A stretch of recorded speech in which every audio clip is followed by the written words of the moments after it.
মেহিসের সামনে পুরো বেড ভর্তি শপিং ব্যাগ রাখা। পূর্ব তখন বাইরে গিয়ে ঘণ্টাখানেক পর হাতে করে এতগুলো শপিং ব্যাগ নিয়ে ভিতরে আসে, যা দেখে রীতিমতো অবাক হলো মেহেরিস। পূর্ব যাওয়ার সময় দরজা লক করে যায় দরুন মেহেরিস শত চেষ্টা করেও বের হতে পারেনি। না হলে তো পূর্ব তখন বের হওয়া মাত্রই সাথে সাথে সেও রুম থেকে পালানোর জন্য দরজা খোলার চেষ্টা করতে বুঝে গিয়েছিল যে সেটা বাইরে থেকে লক করা। কোনো উপায়ন্ত না পেয়ে বেচারি মেহেরি সারা রুম জুড়ে পায়চারি করেছে, শুধু ফোনটাও নিয়ে আসা হয়নি সাথে করে, তাহলে হয়তো কোনো একটা বিহিত করা যেত। এভাবে ঘণ্টাখানেক পার হওয়ার পর হঠাৎ দরজা খোলার শব্দ ঘুরে তাকালো মেহেরিস। দেখতে পায় পূর্বের হাত ভর্তি এতগুলো শপিং ব্যাগ। এই রাতের বেলা এই লোক তাকে রুমে বন্দি করে রেখে গিয়ে শপিং করতে গিয়েছিল ভেবে পায় না মেহেরিস। তবে মেহেরিস তখন বেশ আশ্চর্য হয় যখন পূর্ব ব্যাগগুলো বেডের উপর রাখতে রাখতে মেহেরিসকে উদ্দেশ্য করে বলে, এগুলো তোমার, এখানে কিছু ড্রেস আছে আর বাকিগুলো স্কার্ফ। ওড়না পাওয়া যায়নি তাই বড় দেখে স্কার্ফ নিয়ে এসেছি। এখন থেকে বাসা থেকে বের হলে সবসময় এগুলো পরবে। মেহেরিসের বেশ ইতস্তত বোধ হলো পূর্ব এহেন কথায়। তার কি ড্রেস নেই নাকি বাইরে পড়ে যাওয়ার মতো যে এই লোক তাকে জোর করে ধরে নিয়ে এসে রুমের ভিতর বন্দি করে রেখে গিয়ে ড্রেস কিনে এনে দিয়েছে। সে ইতস্তত বোধ করে মেহেরিসে এবার নির্বাক কণ্ঠে পূর্বের উদ্দেশ্যে বলে উঠল, আমার কি ড্রেসের কম পড়েছে যে আপনার দেওয়া ড্রেস আমাকে পরতে হবে? আমি চেয়েছি আপনার কাছে ড্রেস। মেহেরিসের দিকে তীক্ষ্ণ দৃষ্টিতে চাইল পূর্ব। ভারী গলায় মেহেরিসকে শাসিয়ে বলে উঠল, আমি বলেছি এগুলো পরে বের হবে, মানে এগুলো পরতে হবে তোমাকে। আউট একটা কথা না বলে এখন যাও, পরে দেখো ঠিকঠাক লাগে কিনা। বলে পরপর 4টা ব্যাগ থেকে কিছু লং টপস বের করলো পূর্ব। সেগুলো মূলত শীতকালে মানুষ পরে, ফুল হাতা এবং লং টপসগুলো দিয়ে বোধ হয় মেহেরিসের পা পর্যন্ত ঢেকে যাবে। তবে একসাথে এতগুলো ড্রেস দেখে মেহেরিস আরেক দফা অবাক হলো বটে পূর্বের কাণ্ডে। এই লোক তো দেখি পুরো মার্কেট তুলে নিয়ে এসেছে আজ। একটা একটা করে ড্রেস ধরে ধরে পর্যবেক্ষণ করা শুরু করলো মেহেরিস সেগুলো। পূর্ব মেহেরিসে ভাবমূর্তি দেখে বেডের অপোজিট সাইডে থাকা সিঙ্গেল কাউচটার ওপর গিয়ে বসলো। ছোট ডেস্কের ন্যায় টি টেবিলটার ওপর থেকে কাচের একটা গ্লাস কিছু কোল্ড ড্রিঙ্কস ঢেলে নিয়ে পায়ের ওপর পা তুলে নীলিপথে বসলো সেখানটায়। এদিকে মেহেরিস তো এসব ড্রেস দেখে হতবিহুল। এইসব ড্রেস তো উইন্টারে মানুষ পরে না, আর এই অসময়ে যদি সে এগুলো পরে বের হয় মানুষ তো তাকে পাগল ছাড়া আর কিছুই ভাববে না। তার উপরে এগুলোর সাথে যদি স্কার্ফ দেয় তখন তার ফ্রেন্ডরা তাকে নিয়ে কি মজাটাই না করবে। এমনই তো এখন সে শার্ট অ্যান্ড শর্ট টপস এর সাথে স্কার্ফ ইউজ করে দেখে হাসাহাসিটা নাই করে তাকে নিয়ে তার ফ্রেন্ডরা। পূর্ব যেসব ড্রেস এনেছে মেহেরিসের কাছে এগুলো বোরকা থেকে কোনো অংশে কম মনে হলো না। তাই সেখান থেকে একটা ড্রেস হাতে নিয়ে পূর্বের দিকে দৃষ্টি রেখে তাক করে বলো, এগুলো কি কোনো ড্রেস? বোরকার মতো লাগছে দেখতে। আমি এগুলো পরে এখানে বের হব, তাও উইন্টার সিজন হলে না হয় চলতো। বোরকা খুঁজতে গিয়েছিলাম, আনফর্চুনেটলি পাইনি, তাই আপাতত এগুলো দিয়ে কাজ চালাও। বাংলাদেশে গিয়ে বোরকাটা পরবে। তবে তোমার সবসময় ভরকালো মেহেরিস, সে এইখানে বাংলাদেশে যাওয়ার কথা কখন বলো এই লোকটাকে? তাই তৎক্ষণাৎ পূর্বের দিকে পূর্ণ দৃষ্টি রেখে ফিরে বলে উঠল, আমি বাংলাদেশে যাব সেটা আপনাকে কখন বললাম? বলরি, তবে ওখানে তোমাকে সারা জীবন পার করতে হবে। পরক্ষণে থেমে গিয়ে কিছু মনে পড়ার মতো ফের বলে উঠল, আচ্ছা তোমার এক্সাম কবে? প্রশ্নোক্ত দৃষ্টিতে মেহেরিসকে বলে উঠল উক্ত কথাটি পূর্ব। যা শুনে কিঞ্চিত ভুঁড়ি কুঁচকে তাকালো মেহেরিসে পূর্বের দিকে। স্বাভাবিকের ন্যায় বলে উঠল, নেক্সট মান্থ। বসে বসে বড় একটা দীর্ঘ নিঃশ্বাস ত্যাগ করল পূর্ব মেহেরিসে থেকে কথাটি শুনে। উত্তরে ভারী কণ্ঠে বিড়বিড় করে বলে উঠল, তার মানে আরও 2 মাস নিজেকে সামলে রাখতে হবে? হ্যাঁ, আস্তে করে বলল। একই রুমে থাকায় দরুন মেহেরিস খুব ক্লিয়ারলি কথাটা শুনতে পেল। তবে পূর্বহীন কথা আগামাথায় কিছুই বুঝল না মেহেরিশ। তার পরীক্ষার সাথে এই লোকের নিজের সামলানোর কি সম্পর্ক? তার এই ভাবনার মাঝে পূর্ব ফের বলে উঠল, যাও এখন প্রত্যেকটা ড্রেস গিয়ে পরে এসো, আমাকে দেখাও তো। ওই যে ব্লু রঙেরটা দিয়ে শুরু করো ফার্স্ট। মানে কি এখন আমাকে এইসব পরে পরে আপনাকে দেখাতে হবে? পারবো না আমি, বুঝেছেন? একটাও পারবো না আমি, বলে দিলাম। বলে বেডের এক কোণায় গিয়ে ঘামটি মেরে বসে পড়ল মেহেরিশ। তুমি তো দেখি বেশ লোভী একটা মেয়ে। হঠাৎ পূর্বের এহেন কথায় মানে বুঝতে পারল না মেহেরিশ। লুবি? মেহেরিশ কি করলো সে? চোখ কটমটো করে দৃষ্টি নিক্ষেপ করলো পূর্বের ওপর। ফুসতে ফুসতে বলল, মানে এই কি বলছেন আপনি?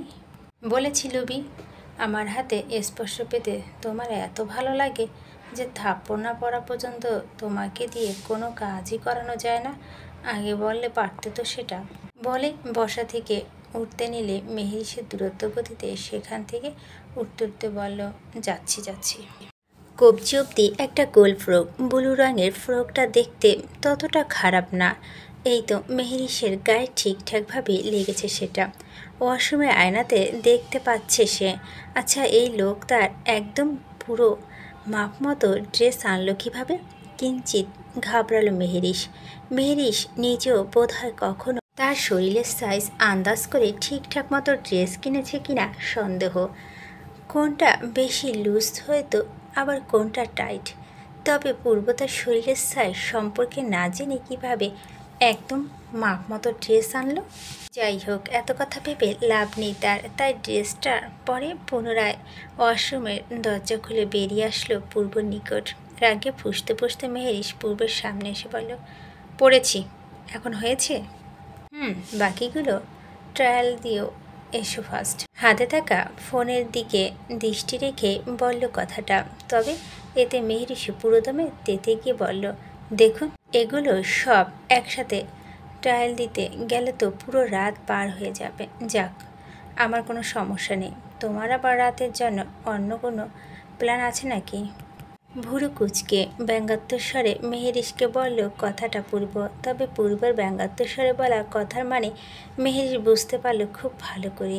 জবাবে বিড়বিড় করে পূর্বকে বলে উঠল, খারাপ লোক কোথাকার। বলে আবারও আগের ন্যায় সেখান থেকে আরেকটি ড্রেস নিয়ে চলে গেল ওয়াশরুমে। এভাবেই একটার পর একটা ড্রেস পরতে পরতে হাঁপিয়ে উঠল মেহেরিশ। বিরক্তিতে এবার তার চোখ মুখ কুচকে উঠল যেন। প্রতিবারের মতো এবারও না দেখে বেড থেকে কালো রঙের লাস্ট একটা ড্রেস নিয়ে ফের ছুটল ওয়াশরুমে। তবে এবার ভিতরে ঢুকে ড্রেসটার চোখের সামনে মেলে ধরতে ভীষণ অবাক হলো মেহেরিশ। তার হাতে একটি ব্যাকলেস শর্ট ড্রেস।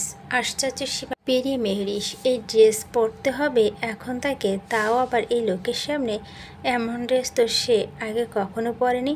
আর এই লোক কিনা শেষমেশ এই ড্রেস এনেছে তাকে বাইরে পরে বের হওয়ার জন্য। তার বাবা মা তাকে বাড়িতে জায়গা দিবে যদি সে এসব ড্রেস পরে বাইরে বের হয়? তো পাগল হয়ে গেল নাকি এই লোক? রাগে ক্ষোভে মেহেরিশের হাতে সেই ড্রেসটি নিয়ে তৎক্ষণাৎ বের হয়ে আসলো ওয়াশরুম থেকে। পূর্বে বসে বসে তার ফোন স্ক্রল করে ব্যস্ত। এই যে মেহেরিশ এত কষ্ট করে এতক্ষণ যাবৎ একটার পর একটা ড্রেস পরে পরে তার সামনে বিন্দুমাত্র আদৌ লক্ষ্য করেছে লোকটা, সে তো তার ফোনে মগ্ন ছিল। এবার যেন মেহেরিশ তার রাগকে আর কন্ট্রোল করতে পারল না। পূর্ব থেকে যে উচ্চস্বরে হাতের ড্রেসটি দেখে বলে উঠল, এসব কী ধরনের ড্রেস এনেছেন আপনি? আমাকে এখন এসব ড্রেসও পরতে হবে? এসব ড্রেস পরে বের হলে আমার পাপা তো আমাকে বাড়িতে ঢুকতে দিবে না। বাড়ি থেকে একেবারে বের করার জন্য আপনার এসব কাহিনী, তাই না? পূর্ব মেহেরিশের এই জ্বলন্ত আগুনের ন্যায় রাগকে বিন্দুমাত্র পাত্তা না দিয়ে ফোনের দিকে দৃষ্টি রেখে মেহেরিশকে উদ্দেশ্য করে বলল, এক কথা বারবার রিপিট করা পছন্দ করি না আমি। একবার যেহেতু বলেছি পড়তে হবে মানে হবে, নাও গো। মেহেরিশ কোনো উপায়ন্তর না পেয়ে হাতে রাখা সেই ড্রেসটি নিয়ে আবার বিক্ষিপ্ত মেজাজে পরিত্যাগ করল সেই স্থান। ওয়াশরুমে ঢুকে অলরেডি 10 মিনিট বেশি হয়ে গেছে। তবে এখনও বের হয়নি মেহেরিশ। কোনো রকম ড্রেসটি তো পরে নিয়েছে সে, তবে তার মনে সায় দিচ্ছে না সেটা পরে বাইরে বের হবে।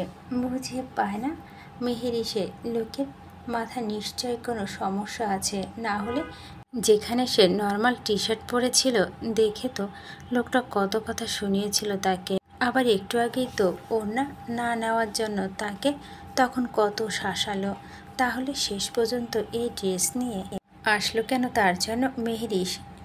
এখন এইসব ড্রেস পরে বাইরে যাবে না, কখনোই না। কোনো রকম আজকে লোকে থেকে বেঁচে ফিরতে পারলেই চলে। এখন না হয় কোনো রকম গিয়ে দেখে আসুক। আর সমস্যা কি, ওই লোক তো তাকায়নি একবারও, সে তো তার ফোন নিয়েই ব্যস্ত। সে যাবে আর চট করে আবার চলে আসবে, এইসব ভেবে মেহেরিস ধুরু ধুরু বুকে সাহস করে দরজাটা খুলে আলগুছে হেঁটে হেঁটে বের হলো সেখান থেকে। তবে পুরো রুম জুড়ে কোথাও পূর্বেকে চোখে পড়ল না তার। একটু আগে সে সেখানে বসা ছিল, তাহলে গেল কোথায় লোকটা? হয়তো বাইরে গেছে। যাক, বাঁচা গেছে ভেবে স্বস্তির নিঃশ্বাস ছাড়ল মেহেরিস।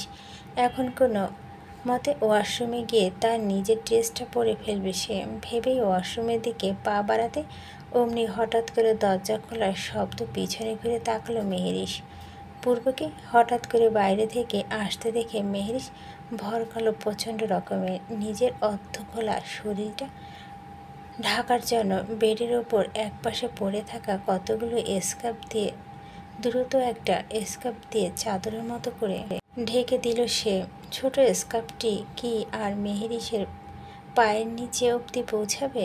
কালো রঙের শর্ট টপসটিতে তার ফর্সা মসৃণ পা দুটো স্পষ্ট বিদ্যমান দেখা যাচ্ছে, যা দেখা মাত্রই থমকালো পূর্ব। মূলত একটু আগেই তার একটা ইম্পর্টেন্ট কল আসলেই রুমের বাইরে চলে যায় সে। এটা অ্যাটেন্ড কলটা রিসিভ করতেই পরক্ষণে কল শেষে যেই না রুমে আসার উদ্দেশ্য দরজা খুলে ভিতরে আসবে, তখন চোখে পড়ল মেহেরিসের এমন দৃশ্য। হাঁটু সমান একটা গোল কালো রঙের টপস, তাও আবার বেকলেস। মেহেরিসের পিছনে থাকা দরুন বেকলেস ড্রেসটিকে মেহেরিসের ফর্সা কোমল মসৃণ কাঁধ, খোলা পিঠ আগে চোখে পড়েছিল পূর্বের। মেহেরিস ডাকতে ডাকতে ততক্ষণ যথেষ্ট ছিল পূর্বের দৃষ্টি আটকাতে। পূর্বের হাতে থাকা ফোনটা সশব্দ পড়ে গেল হাত থেকে। তাতে কোনো হেলদোল নেই আজ পূর্বকে এভাবে তাকিয়ে থাকতে দেখে শরীর পেঁচিয়ে রাখা স্কার্ফটা আরও টেনে টুনে লম্বা করার বৃথা চেষ্টা চালালো মেহেরিসের অস্বস্তি বোধ লক্ষ্য হতেই তৎক্ষণাৎ পিছনে ঘুরে তাকালো পূর্ব। বড় বড় শ্বাস ফেলে নিজেকে সামলানোর চেষ্টা করে যাচ্ছে ছেলেটা। তৎক্ষণাৎ মেহেরিসের উদ্দেশ্য গম্ভীর ভারী কণ্ঠে বলে উঠল, এটা কি পরেছ অসভ্য? চেঞ্জ করো কুইকলি। এবার বেশ রাগ উঠল মেহেরিসের। একটু আগেই তো তাকে ধমকিয়ে পাঠালো এই ড্রেস পরতে, তাহলে এখন আবার এমন নাটক করছে কেন এই লোক? আচ্ছা, আপনার জন্মগত মাথায় সমস্যা নাকি জন্মের পর হয়েছে, কোনটা বলুন তো? মেহেরিসের মুখে এহেন কথা পূর্ব রেগে উঠল ভীষণ রকম। তবে ওপাশে ঘুরে থাকা দরুন তা আর চোখে পড়ল না মেহেরিসের। এরপর মেহেরিস ফের আগ বাড়িয়ে বলে উঠল, একটু আগে তো যখন আমি এটা পড়তে রাজি হচ্ছিলাম না, তখন তো আপনি আমাকে ধমকে পাঠালেন পড়ার জন্য। এখন আবার এমন কাহিনী করছেন কেন? হ্যাঁ? পূর্ব বুঝতে পারল এতে নিশ্চয় শপের ছেলেটা কোনো 19-20 করেছে। সে তো সর্বশেষ একটা কালো রঙের লং গাউন পছন্দ করেছিল মেহেরিসের জন্য। প্রতিটা ড্রেস তো সে খুঁজে খুঁজে পছন্দ করেছিল। নিশ্চয় ওই ছেলেটা একটার জায়গা আরেকটা দিয়ে দিয়েছে। তবে এই মেয়ে যদি এখন সেসব কথা জানতে পারে, তখন তার ভুল ধরিয়ে দিতে নিশ্চয় মাথা চড়ে বসবে। কি হলো, এখন কথা বলছেন না কেন? মন চাইছিল পড়তে বলেছিলাম, এখন বলছি চেঞ্জ করতে। যাও, চেঞ্জ করে আসো ফার্স্ট। মগের মুলুক পেয়েছেন নাকি? হ্যাঁ, যখন যেটা মনে চাইবে সেটা করাবেন। পড়তে বলেছেন না? এটা পরেই আমি বাইরে যাব এখন, বলে সেখানে স্থির হয়ে দাঁড়িয়ে রইল মেহেরিস। কেন জানি না মেহেরিসের কাছে মনে হচ্ছিল এখানে নিশ্চয় কোনো গড়বড় আছে। পূর্ব তাকে এই ড্রেস পরে বাইরে যেতে ভাবার কথা মানতে পারছিল না সে। তবে এবার পূর্বের রিয়াকশন দেখে পুরোদমে শিওর সে, নিশ্চয় ভুলে এই ড্রেসটা নিয়ে এসেছে সে। তবে পূর্বের রিয়াকশন ভেবে মনে মনে বেশ মজা পেল মেহেরিশ। আজকে এই লোককে এই দিয়ে জব্দ করবে সে। কি হলো, ঘুরুন, দেখুন দেখুন কি সুন্দর লাগছে আমাকে এই ড্রেসটা। উফ, এটা পরে বাইরে গেলে তো সবাই আমাকে দেখে ফিদা হয়ে যাবে। ও আমার ক্রাশ, ও দেখে পটে যাবে হয়তো। মেহেরিশের মুখে অন্য ছেলের নাম শুনে প্রচণ্ড রাগে দাঁতে দাঁত পিষল পূর্ব। আজকাল তার নিজের ব্যবহার যে অবাক না হয়ে পাচ্ছে না। কি সুন্দর করে নিজের রাগ কন্ট্রোল করা শিখে গেছে সে, তাও শুধু মাত্র এই মেয়ের সামনে। এই যে এখন তার মন চাচ্ছে মেহেরিশের গাল চেপে ধরে ফ্যানের সাথে ঝুলিয়ে রাখতে, অথচ নিজেকে কি সুন্দর করে আটকে রেখেছে সে। তারপর বড় শ্বাস নিয়ে মেহেরিশের উদ্দেশ্যে গমগমে আওয়াজে বলে উঠল, Meher, change your now by any chance. আপনি কি কোনো কারণে ভয় পাচ্ছেন? ওকে, আমি আবার খুব বাধ্য মেয়ে, বুঝেছেন? থাকেন, চেঞ্জ করে আসছি। থতমত খেলো পূর্ব। এই মেয়ে আস্ত একটা বেয়াদব। সে কি নিজের জন্য ভয় পাচ্ছে নাকি ভয় আর ভীষণ পূর্ব। তবে মেহেরিশের এমন কথায় নিজেকে আর ঠিক রাখতে পারল না পূর্ব। তৎক্ষণাৎ ঘুরে তাকে কয়েক কদম এগিয়ে গিয়ে মেহেরিশকে হ্যাঁচকা টান দিয়ে দেয়ালের সাথে লাগিয়ে চেপে ধরল পূর্ব। বিস্ময়তা ছাপ উস্ত্রে চোখে মুখে মেহেরিশের। হঠাৎ করে এসে এভাবে চেপে ধরল যে বিস্ময় হতবাক সে। পূর্ব দাঁড়িয়ে তার সামনে, মেহেরিশের দুহাত দেওয়ালের সাথে চেপে ধরে রেখেছে পূর্ব। তার এক হাত দিয়ে আরেক হাত দিয়ে মেহেরিশের সামনে আসা ছোট ছোট চুলগুলো সযত্নে গুছিয়ে দিল কানের পাশে। পূর্ব এমন আদুরে হাতে স্পর্শ পেতেই কেঁপে উঠল মেহেরিশের এমন বেহাল দশা দেখে পূর্ব মেহেরিশকে আরও কাবু করতে বলে উঠল, কি কি জানি বলেছিলেন ম্যাডাম, আমি ভয় পাই তাই না? পূর্ব মেহেরিশের এত কাছে দাঁড়িয়েছিল যে তার উষ্ণ নিঃশ্বাস উষ্টে পড়ছে মেহেরিশের মুখশ্রীর উপর। এতে যেন মেহেরিশের শরীরে অজানা এক শিহরণ বয়ে গেল। গলা তো ইতিমধ্যে শুকিয়ে কাঠ, শুষ্ক গলায় পরপর ঢোক গিলল মেহেরিশকে এত কাছে দেখে পূর্বর অবস্থা বড্ড নাজেহাল। নিজেকে সামাল দিতে পারছে না আজ সে। আচ্ছা, আজ যদি সে একটু গভীরভাবে ছুঁয়ে দেয় তাহলে কি রাগ করবে মেহেরিশ? তার তো অধিকার আছে তার সামনে দাঁড়িয়ে থাকা নারীটির ওপর। বিয়ে করা বউ তার থেকে বড় কথা, মেহেরিশকে সে অসম্ভব রকমের ভালোবাসে। আর একটু ঝুঁকে আসলো পূর্ব মেহেরিশের কাছে। মেহেরিশের এবার যেন নিঃশ্বাস আটকানো বন্ধ হওয়ার উপক্রম।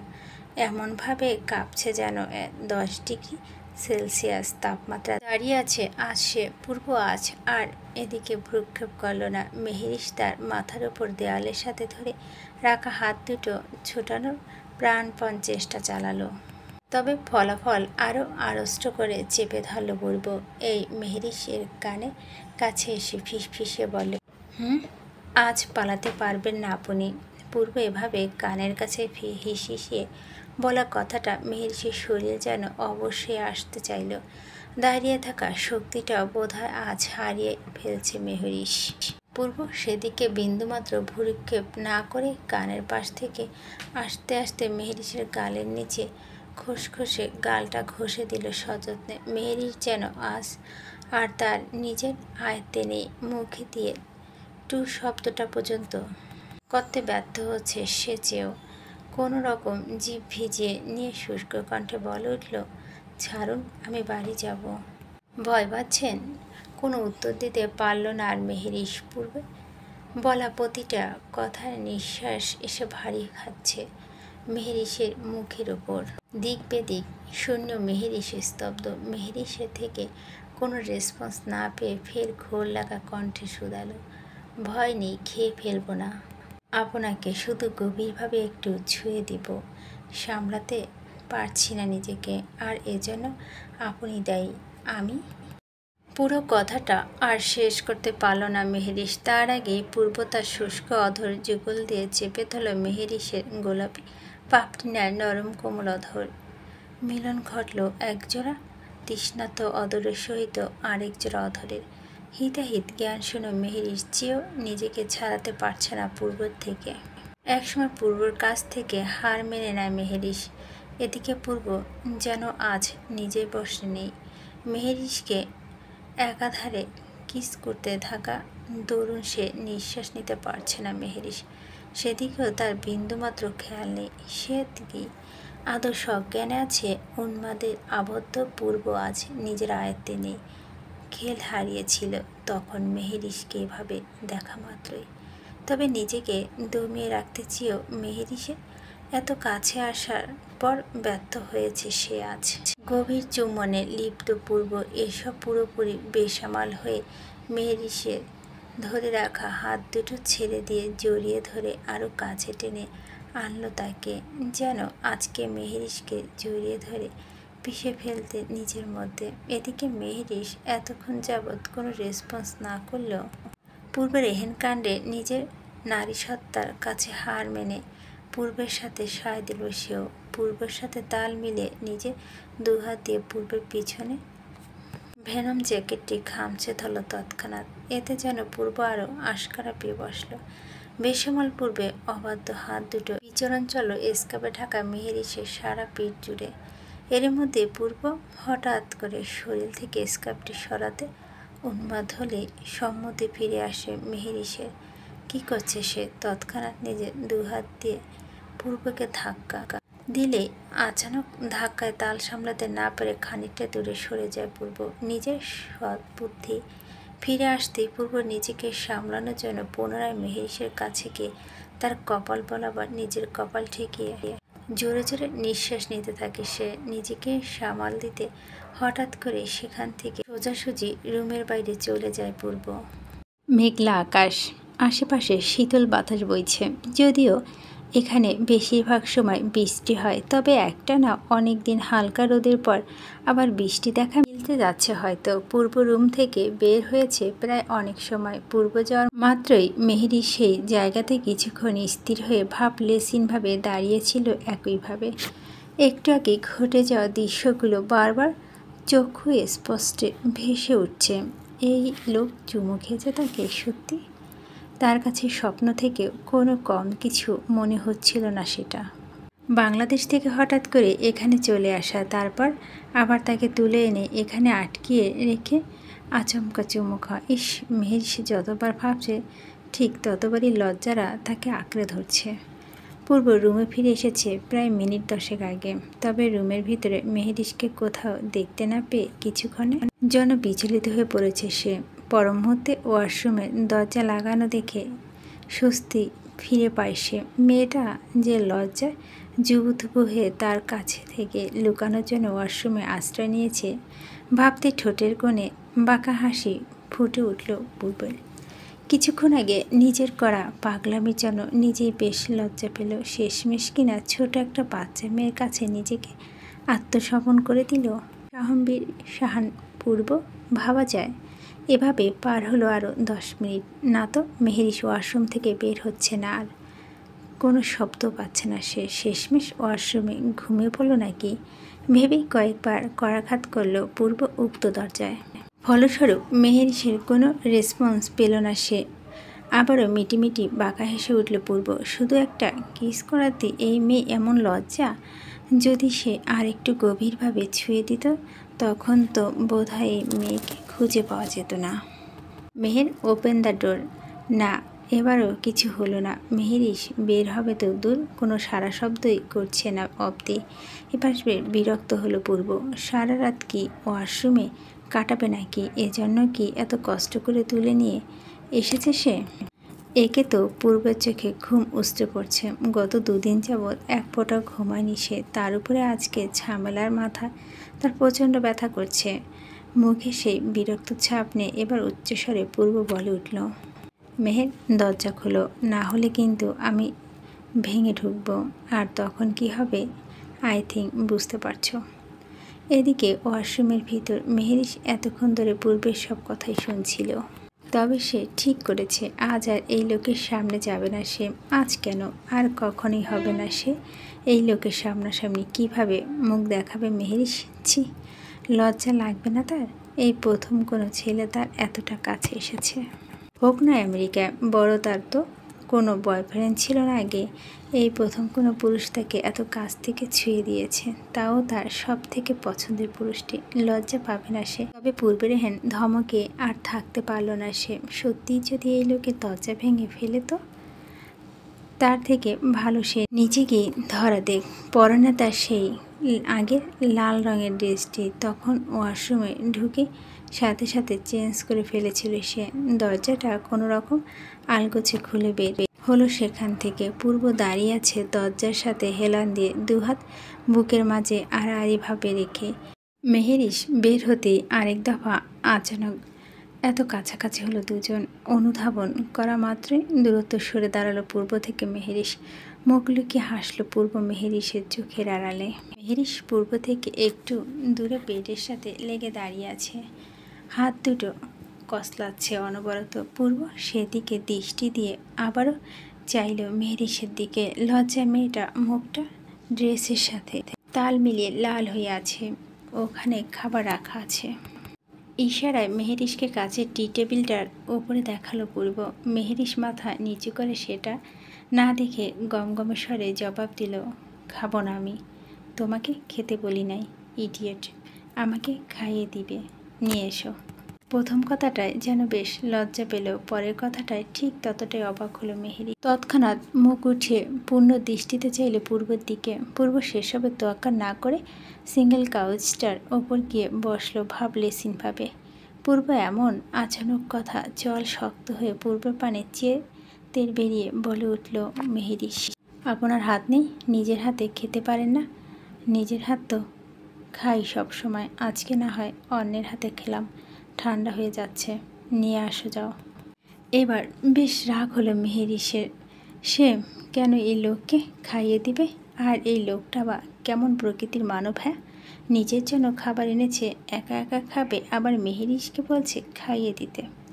পারবো না আমি, বুঝেছেন? আমাকে তো উল্টো আমার মাম্মি এখনও খাইয়ে দেয়। শেষের কথাটুকু আসতে বলো মেহেরিশ, তবে নিস্তব্ধ নিরিবিলি রুমটা। কথাটা কান আওড়ায়নি পূর্বে। শুনলেও তাতে তার ভাবমূর্তি কোনো পরিবর্তন হলো বলে মনে হচ্ছে না। তার মানে পারবে না, তাই তো? না, দিন দিন সাহস বেড়ে যাচ্ছে। মুখের ওপর না বলে দেওয়া। বাপ ট্রেনিং দিয়েছে মেয়েকে, দিন দিন বেয়াদব বানাচ্ছে। সমস্যা নেই, আমি তো জানি বেয়াদবদের কীভাবে ঠিক করতে হয়। বলে বসা থেকে উঠে দাঁড়ালো মাত্রই হঠাৎ তাদের কক্ষে দরজা অনবরত কারো করাঘাতের শব্দ শুনতে পেয়ে দুজন একসাথে দৃষ্টি নিক্ষেপ করে সেখানে। এভাবে মনে হয় না রুমের সার্ভিস কেউ নক করবে। একেবারে করাঘাতের শব্দ বিচলিত হয়ে পূর্ব এগিয়ে গিয়ে দরজা খুলতে ভেসে উঠল সাব্বিরের উস্কো খুস্কো চেহারা। মুখের ভাবভঙ্গিমা দেখে মনে হলো বেশ চিন্তিত ছেলেটি। হয়তো কোনো জরুরি কারণে এই অসময়ে সাব্বির পূর্বের রুমে এসে নক করেছে। মেহেরিশ তার সাথে থাকার পরও সাব্বির এভাবে হঠাৎ রুমে নক করার কারণটা বেশ গুরুতর ঠেকল পূর্বর নিকট। পূর্ব ভাবনাকে সম্মতি দিয়ে সাব্বির ঝিঝি কণ্ঠে বলে উঠল, একটা সমস্যা হয়েছে। বলেই পূর্ব একটু পিছনে দূরে দাঁড়িয়ে থাকা মেহেরিশের দিকে চাইল সাব্বির একবার। পূর্ব সাব্বিরের দৃষ্টি রেশ ধরে সাব্বিরকে নিরেট কণ্ঠে জবাব দিল, রুমে উকিঝুঁকি মারতে এসেছিস নাকি কিছু বলতে? যা বলতে এসেছিস জলদি বলে দে, বিদে হ। ভাই, মিডিয়া জেনে গেছে তোর এখানে আসার ব্যাপারটা। আমার একা হিমশিম খাচ্ছে সামলাতে। আমার নাকি তোকে ফোনে কন্ট্রোল করার ট্রাই করেছিল, কিন্তু তোর ফোন নাকি সুইচ অফ। পূর্বর মনে পড়ল একটু আগে তার থেকে বেঘরে ফোনটা নিচে পড়ে গিয়ে হয়তো বন্ধ হয়ে গিয়েছিল। তখন পুনরায় রুমে থেকে যাওয়ার সময় সে তো ফোনটা নিয়ে পকেটে ভরে চলে গিয়েছিল, তবে ফোন আর চেক করে দেখেনি, হয়তো বন্ধ হয়ে গেছে সেটা। পূর্ব এহেন ভাবনার মাঝে সাব্বির ফের বলে উঠল, কি করব? পিছন ঘুরে তাকালো একবার পূর্ব। মেহেরিশ এখনও সেই আগের জায়গায় তে জড়সড় হয়ে দাঁড়িয়ে আছে। দৃষ্টি তাদের দুজনে নিবদ্ধ।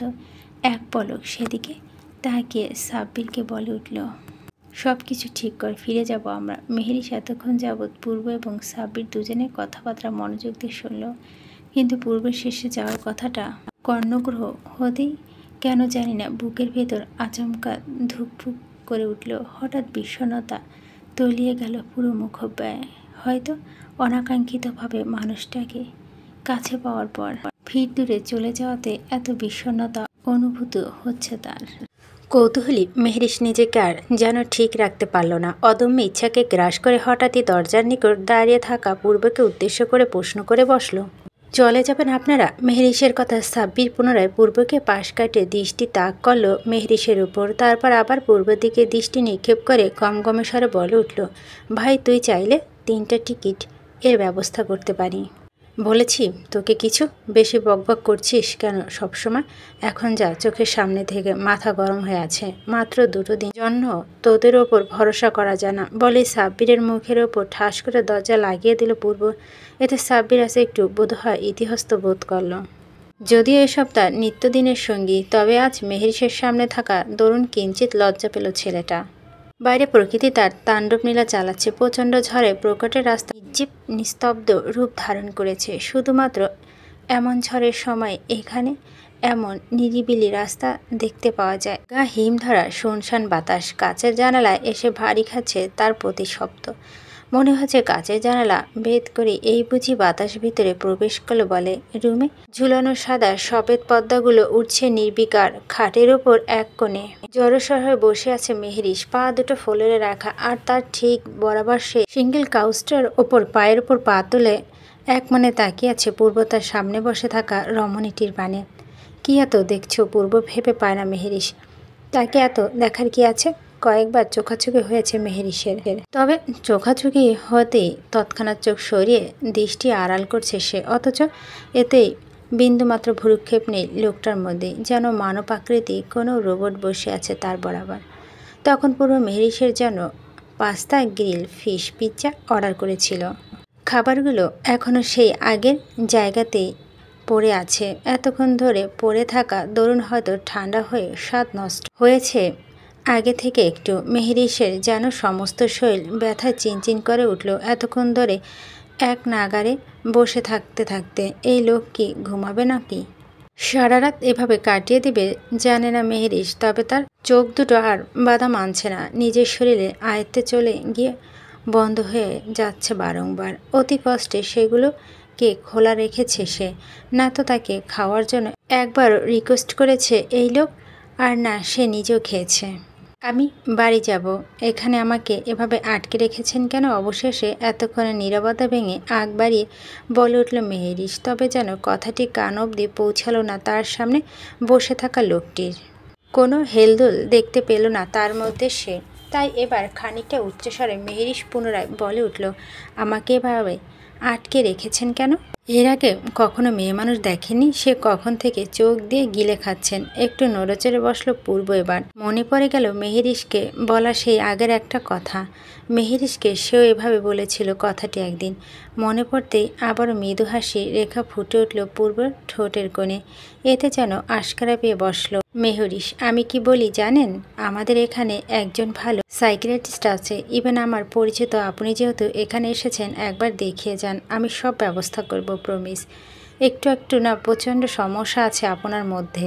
মেহরিশ এর এহেন কথায় পূর্ব তার ডান হাতটা থুতনির সামনে এনে এক আঙ্গুল ঠোঁটের সামনে রেখে ভাবুক দৃষ্টিতে চেয়ে মেহরিশের দিকে বলে উঠল, নিশ্চয় তুমি আগে দেখিয়েছ, এখন ভাবো কার মাথার সমস্যা। এক্সকিউজ মি, কি বললেন আপনি? না, ভাবছি এবার তোমাকে আমি কানে ডাক্তারটা দেখিয়ে যাই, কি বলো? একবার বললে তো আবার শুনতে পাও না। আমার সব কিছু ঠিক আছে, বুঝেছেন? নিজেকে ঠিক করুন আগে আপনি, তারপর অন্যকে বলতে আসবেন। সত্যি সব কিছু ঠিক আছে তো আপনার? তাহলে আমাকে বলে দেন আমার কি কি ঠিক করতে হবে, মানে কোথায় কোথায় সমস্যা আছে সেটা বলে দেন।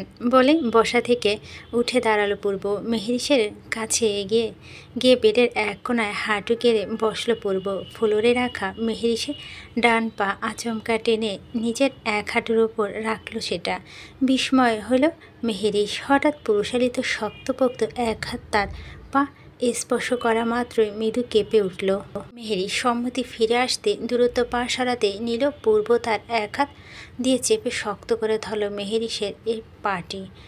এরপর এক হাতে পা চেপে ধরে রেখে অপর হাতে নিচের পকেট থেকে একটা সোনালি রঙের পায়েল বের করে আনল পূর্ব। তারপর মেহেরিসের ফর্সা মসৃণ কোমল পাটিতে সেই পায়েলটি পরিয়ে দিতে দিতে মেহেরিসকে পুনরায় গম্ভীর কণ্ঠে শুধালো, এটা ছাড়া খালি পায়ে যেন আর কখনো দেখি না বলেই উঠে দাঁড়ালো পূর্ব। প্রচণ্ড রকম এর ভরকালো মেহেরিস। কি হচ্ছে তার সাথে আজ?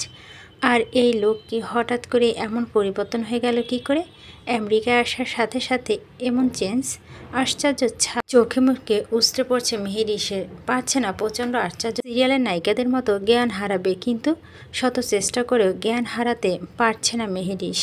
শুনশান রাস্তা, গাড়ি চলছে আপন গতিতে। বাইরে বইছে তীব্র হাওয়া, যার সাথে পাল্লা ধরে চলছে রিনিঝিনি বৃষ্টি। এই মধ্যরাতে মেহেরিসকে পূর্ব তার বাড়িতে দিয়ে আসার উদ্দেশ্যে রওনা দিয়েছে রনির গাড়ি নিয়ে।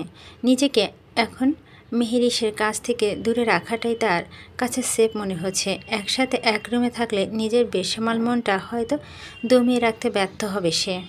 একবার ভেবেছিল সাব্বিরের সাথে রুম শেয়ার করে থাকবে, তবুও মেহেরিসকে নিজের কাছ থেকে দূরে সরাবে না। পরক্ষণে আবার মেহেরিস তার পরিবারের কথা মাথায় এনে এই সিদ্ধান্ত পরিবর্তন করছে পূর্ব। তবে ব্রেনটাকে এই বলে সান্ত্বনা দিলেও তার অবুঝ মনটা তো জানে কেন সে মেহেরিসকে তার বাড়িতে পাঠিয়ে দিচ্ছে। মূলত পূর্ব চায় না মেহেরিস এখন তার কাছাকাছি থাকুক। সামনে মেয়েটা এক্সাম, এই সময় সে মেহেরিসের অন্য কোনো অনুভূতির সাথে পরিচয় করতে ইচ্ছুক নয়। আর এই মেয়েটা সেই তখন থেকে বাড়ি বাড়ি করে মাথাটা ধরিয়ে দিচ্ছিল তার। কাল বিকেলে তারা রওনা দিবে পুনরায় বাংলাদেশের উদ্দেশ্যে। সারা রাস্তা জুড়ে পূর্ব এসব চিন্তা ভাবনায় মশগুল থাকলো। মেহেরিসকে দেখে বোঝার উপায় নেই মেয়েটার মাথায় কী চলছে। বার কয়েক চোখ বুলিয়ে দেখে নিল পূর্ব মেহেরিসকে। তার ফ্রন্ট মিররটা চুপচাপ পিছনে ছিটে বসে আছে মেয়েটা। তখন পূর্ব গাড়িতে উঠল।